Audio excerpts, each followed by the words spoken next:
Today we shall reflect on the life of St Alphonsus De Ligouri.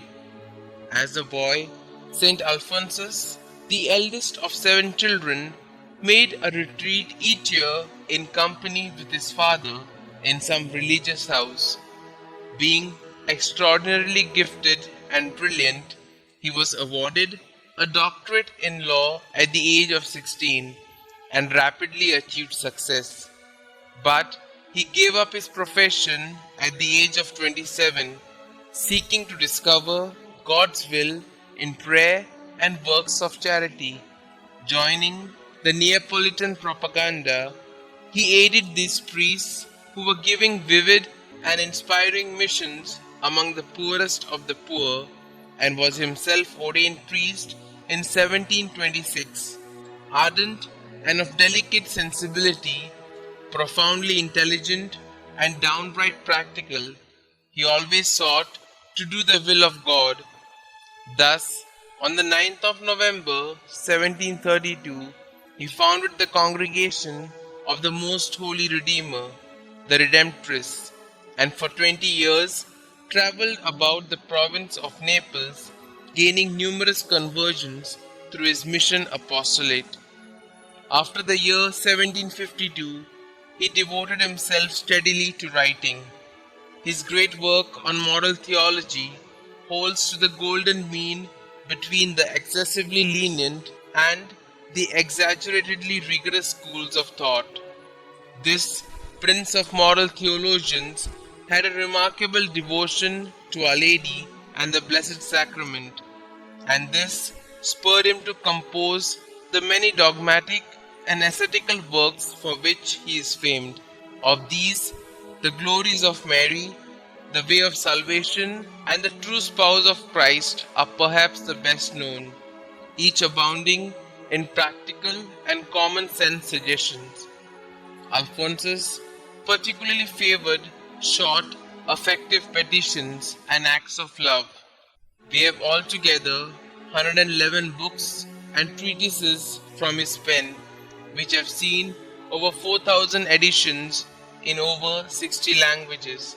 Thus, ever conscious that whereas on the one hand, piety without knowledge makes one useless, and on the other, knowledge without piety renders one arrogant, Alphonsus proved by example that sanctity and learning do in fact go together.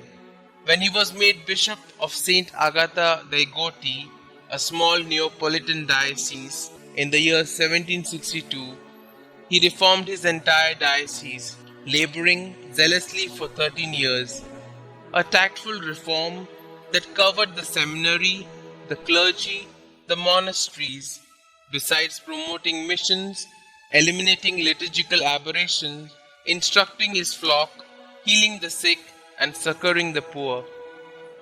Weakened by severe austerities and the unbelievable scope and intensity of his pastoral work, Alphonsus was victim to a severe attack of gout and rheumatic fever, which left him partially paralyzed to the day of his death. Not until 1755, however, did the Pope acquiesce to his request to be relieved of his episcopal duties. He was then 79, and during the remaining 12 years of his life, he gradually became deaf, partially blind, and had to be fed through a tube. Worse still, in the year 1780, he was tricked into signing a submission for royal approval of his congregation, a submission that greatly altered the original rule approved by Pope Benedict XIV in the year 1749. As a result, he was stripped of all authority over the Redemptorists, virtually splitting the congregation, plunging himself into deep anguish. It was not until after his death that the issue was resolved, unity was restored, and the order expanded worldwide.